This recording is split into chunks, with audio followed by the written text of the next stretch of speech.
Hello, xin chào các bạn đã quay trở lại với review 5 phút. Mở đầu trailer tập 223 Đấu La Đại Lục là hình ảnh tất cả 7 con quái vật đang cùng nhau uống trà, tâm tình đều rất tốt. Đã nhiều năm như vậy, kể từ khi rời khỏi Hải Thần Đảo, bọn họ mới được đánh một trận thống khoái như vậy. Đang lúc cao hứng thì Quan Long Nguyên Soái đến nói cho bọn họ biết một tin rất xấu, nhất thời sắc mặt cả đám trở nên trầm trọng. Ngay sau đó, những vị anh hùng của Thiên Đấu Đế Quốc lại nhanh chóng lên lưng ngựa tiến về phía chiến trường. Lúc này, doanh trại quân đội ra đến gần trăm dặm của Thiên Đấu Đế Quốc giống như đầu của một con viễn cổ cự thú nằm trên mặt đất cách Hải Gia Lăng 50 dặm. Sáng sớm, sau khi ăn sáng xong, theo tiếng trống trận vang lên như tiếng sấm, đại quân tiến hành tập kết. Từng đội hình lần lượt xuất hiện phía bên ngoài doanh trại quân đội. Theo quân lệnh liên tiếp từ trung ương quân chuyển xuống, mỗi một đội hình thật lớn đều do vạn người tạo thành. Xuất phát ngay phía sau 10 quân đoàn kỵ binh hạng nặng chính là 4.000 hồn sư của Thiên Đấu Đế Quốc, dưới sự bảo vệ xung quanh của hơn 1.200.000 đường gia quân cũng tiến vào chiến trường. Từ xa nhìn lại, đường gia quân cũng chỉ giống như là khinh bị kinh bảo vệ hồn sư mà thôi.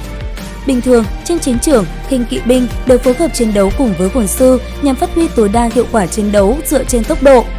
Lúc này, 10 quân đoàn khinh kỵ binh đang từ hai bên di chuyển. Trận chiến đầu tiên với Võ Hồn Đế Quốc, Thiên Đấu Đế Quốc cũng đã phái ra toàn bộ khinh kỵ binh của mình. Trên Hải Gia Lăng, Bỉ Đông cười lạnh một tiếng, truyền lệnh xuống dưới cho 8 quân đoàn kỵ binh hạng nặng, bộ binh hạng nặng dẫn đầu cùng với Thánh Long quân đoàn xuất chiến. 4 cửa thành phía trước Hải Gia Lăng đồng thời mở ra, trong tiếng vang lên keng của khôi giáp, một lượng lớn binh sĩ vũ trang hạng nặng từ bên trong Hải Gia Lăng tràn ra. Đại sư đang đứng sóng vai cùng với Đường Tam, đứng cùng một chỗ với bọn họ còn có Quan Long Nguyên Soái. Lúc này, ngồi trên lưng mạnh thú, Quan Long Nguyên Soái hạ lệnh cho tất cả đội quân đồng loạt tiến lên. Sau khi tiến lên 10 dặm, đồng loạt bắn tên.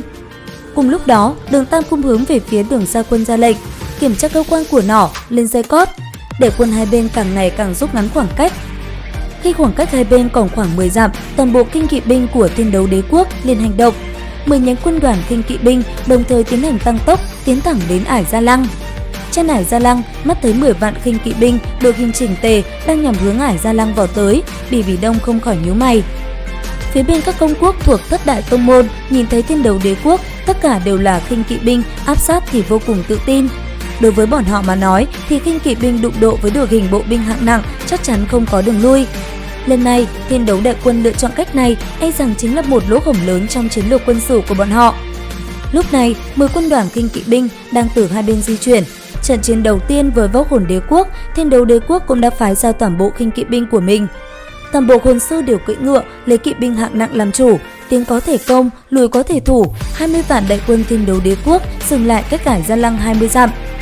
10 vạn kỵ binh hạng nặng tàu thành hình chữ nhất, chừa ra một lối đi ở giữa, dưới sự bảo vệ của đường gia quân. Thực ra có đến hơn 6.000 hồn sư xuất hiện tiến lên phía trước trận hình. Nhưng mà trong đó có hơn 2.000 hồn sư mặc trang phục giống như đường gia quân. Khinh kỵ binh hai tay cử động, lấy trường cung từ trên lưng xuống. Bên kia, tổng quân đoàn của Võ Hồn Đế Quốc triển khai đứng ở phía trước Hải Gia Lăng quan. Ngay sau đó, một nhánh quân đội vạn người từ phía trong hải nhanh chóng tràn ra. Bọn họ cũng không có cưỡi ngựa, toàn bộ đều đi bộ, nhưng tốc độ lại cực kỳ nhanh, không hề thua kém tuấn mã.